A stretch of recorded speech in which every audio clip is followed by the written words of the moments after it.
Hello and thanks for joining School of the American Rifle. Today's video is a tech tip video. It has to do with receiver extension or buffer tube jigs if you're mounting a collapsible stock to your AR-15 lower. So we have various jigs right here. We have the Botach Geissele. I don't know if I'm pronouncing that properly. We have the Geissele reaction block. These two have been out for the longest amount of time. And then we have what I call the Green Monster. All these I'll put a link in the description so you can find them. This is quite pricey, but well worth it. And then we have the NC Star Vism. These two right here, main purpose is to hold the receiver extension and lower in a fixed position. So when you're tightening things down, I'm going to try to get a good shot of this. I'm just going to drop a pistol grip on here. What happens when you tighten this castle nut sometimes? The amount of force you have to apply will cause the stock to clock out of alignment in relation to the pistol grip. Now this does not cause any functional issue. It's more of a cosmetic thing. But a lot of the times when you pick up a gun and the stocks kick off to the side, it just translates that maybe the person that built it didn't care much. And I like to make it as perfect as possible. So what I'm going to share with you is one of the tips that we use in the classes. Now this jig right here is my favorite because it's the most rigid. Now this is a $330 jig, so most people will balk at the price. That being said, it's well worth it if you are in an environment where you're building several ARs a day. It's very quick. Basically what you do is you pop the stock off, you slide this in, it goes into the tang of the lower, and it keeps these two pieces rigid as you tighten or loosen this castle nut. The NC Star one does sort of the same thing. You loosen these two, you slide the receiver extension on this end, but this one also uses a screw, so it takes a little bit more time to tighten this and to tighten these two screws. This is only $40-some. Now the downside of these two, even though they're great for making sure things are straight, is that when you have to come to the point where you stake your castle nut, move metal into this notch, you can only get one position, where these, the Geissele, allows you to hold it at this angle, multiple angles, so you can get the right angle to hit these notches on the castle nut. Most people will have these jigs than these because they've been out for longer. So let me show you what you can do with these to make sure that you get perfect alignment the same way these tools work. So let's go over to the vise in a second. But how do we make sure things line up? Most people will look at these components and say, well, we need this to be about the same width as this if we put them together, but they're not. So what we can do is come over to the vise. I'm going to take these jaws out. And what if we were to grab them both at the same time and then try to tighten the castle nut? But look, we've got too much play. So what can we do to fill up that gap? Let me show you. Change.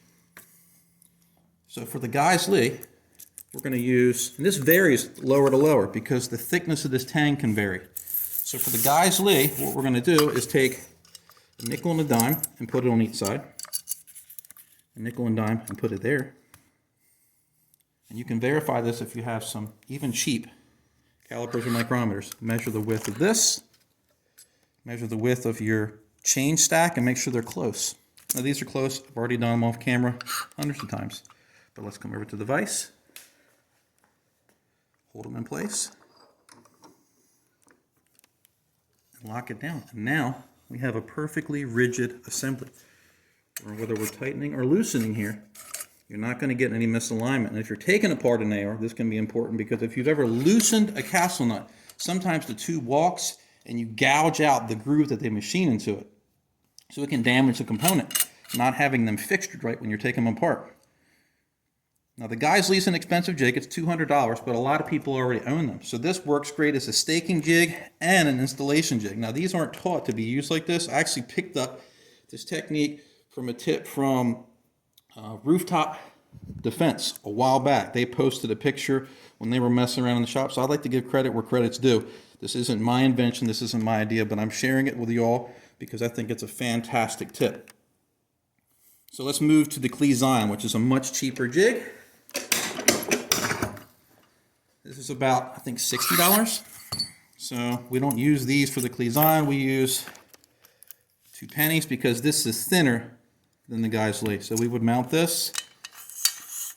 The bonus about the Geissele, beyond it being more affordable in some people's eyes, is that this one works on commercial and mil-spec tubes, where the Geissele only works on mil-spec tubes.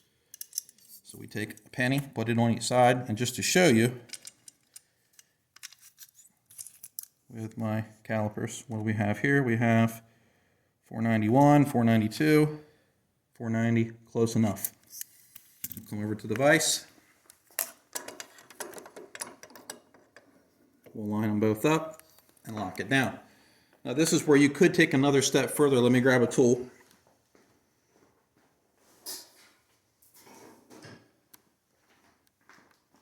And if you had a armorer's wrench, this is a forward controls design. What you could do is put this on here and actually slide the jig all the way against the tool. Let's put it back into the vise. And now when we're tightening or loosening, we can't slip out of the castle nut notch and damage the components.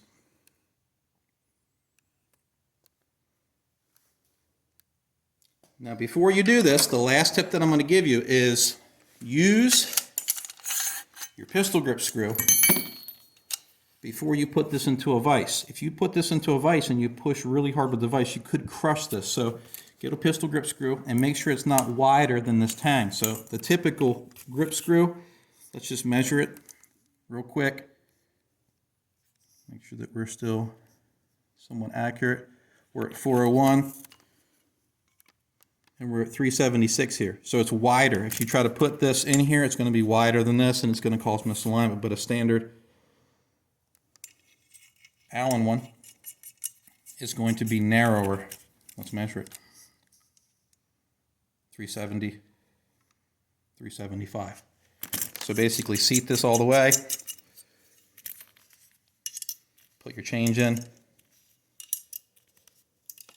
and there's your setup. And like I said, every lever may be unique to your change condition. Some may need quarters and a penny, some might need this and this. It all depends on what fixture you're using and how wide this tang is. Now, I'm not saying that this one is better than this one. They all have their pros and cons. If you're looking for a tool on a budget, this is going to be a great tool as well as this one. But this one has more slop in it compared to the Geissele. So there's all these pros and cons to all these tools. If I can only have 2 tools, it would be these 2, but they're also the 2 most expensive on the bench. But not everybody has that kind of budget. So if you were on a really tight budget, you could get this for $40 and this for $60, and for about $100, you have some great assembly, disassembly tools. Might not be as accurate or as quick as these 2, but they still work great. So as always, I hope you found this educational, and thanks for watching.